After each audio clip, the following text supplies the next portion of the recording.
Hi, I'm Steve Sansweet, and you're watching the RPF.com.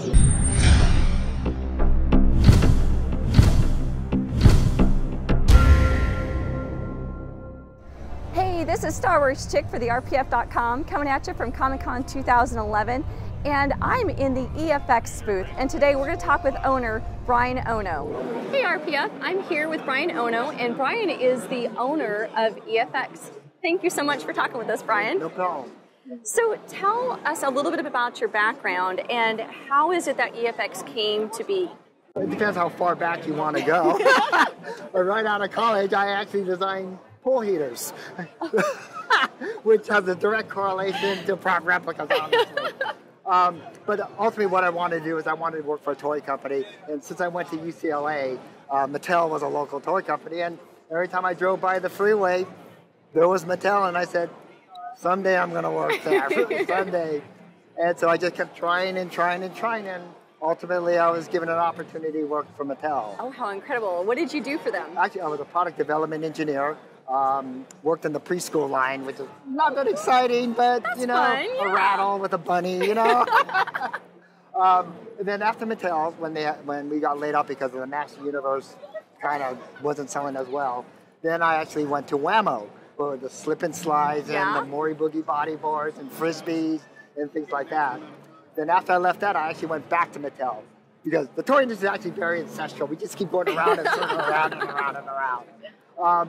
Then after I left Mattel, I worked at another company called Aviva Sport. Okay. Ultimately, the owner of that company was the one who started Master Replicas. Oh, okay, great. Okay, so I had a connection with him, and I was actually with him at the start of all his companies that he started. Oh, wow. We kind of called him a serial entrepreneur because he just kept starting more and more companies.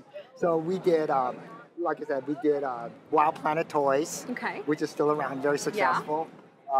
Another company called Get Real Girl, which is basically the anti-Barbie doll. Right on. Okay, I like that. That's cool. And then he called me and he says, I have this idea. And he goes, you're a Star Wars fan, right? I said, yeah, I am. He goes, well, what do you think of prop replicas? I said, I'm not quite sure what you mean by that.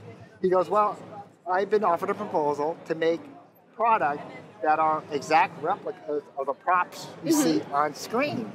I go, well, that sounds interesting. You know, I've never seen anything like, you know, in the market. Never done anything like that before. I've never done anything like that.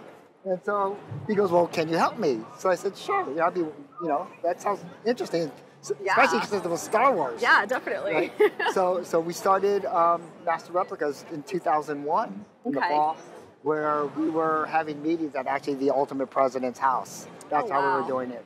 And then there was another employee, one of the founders, Steve Dimzo, where we worked together in developing all of the first prop sets that Master Replicas came out. Okay. So if you look at the FX lightsaber, that was kind of, I guess, my fault now. Because that was one of our first products that we worked on, and you all know the success of the FX lightsabers now. You know, it's been through several generations, and what it is now really is nothing compared to the original. But it was one of the most successful toy products ever for Star Wars. Wow, very cool. So how did you go from Master Replicas then to EFX? Well, towards the end of Master Replicas, as everyone knows that, Master Replicas was going through a transition. They wanted to continue to be in the limited edition prop replica collectible business, but they also wanted to get into the more mass types items, which unfortunately falls into a gray area in terms of confusion from the consumer standpoint and everything. So you really had to choose if you want to be a mass toy company or do you want to be a collectible company. It's kind of sort of similar, like, this is kind of a weird analogy, but at one point Mattel bought Mori Boogie bodyboards. Okay, that was part of Kransco, who owned Whammo at the time. And the sales sort of went down because no surfer wanted a boogie board that said Mattel on it. So it's understandable. So it's the same thing here. So it's kind of the same thing as the Toyota, Lexus, Nissan Infinity, where there's two different levels of product. But because of the brand identity, they wanted to keep the Master Replica name, but spread it over a broader range of price points and things. So that caused a little confusion.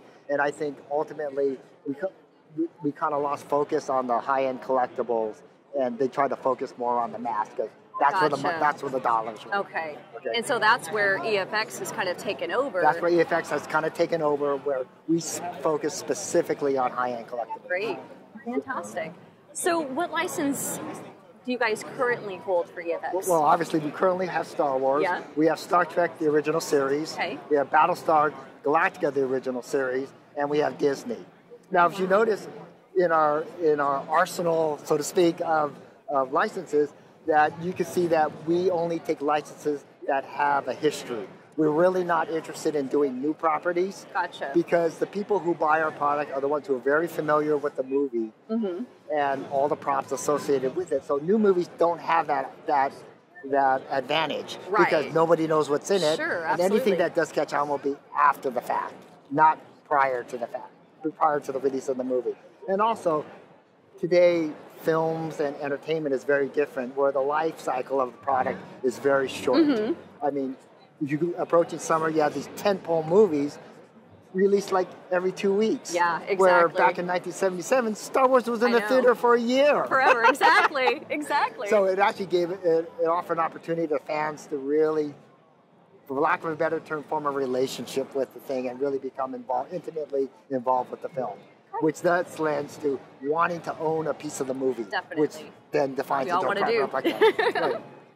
So what do you think it is that sets you guys apart and allows you to produce props that are such high quality? How are you able to do that with a prop replica? Well, because we're a limited edition, and going back even back to the Master Replica days, we kind of set the bar.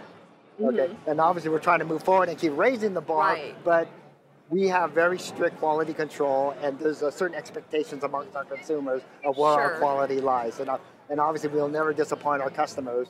And I'll admit that's one reason why we're late, which would drive any CEO crazy, because literally it takes the same amount of time to do the first 90% as the last 10%. Wow. And one of the things that kept coming in discussions in Master Replicas, if we invest that extra 10%, would we sell one more piece? And unfortunately, the answer is probably no. But because of our passion for the product and the property, it was important for us to do that. At least, try to meet the expectation of our consumer. Definitely. Now, I know with the Vader helmet, you guys just introduced the Legend line. Can you tell us a little bit about that Legend line? Sure. The Legend line we're really excited about because we really feel that's the next generation of props.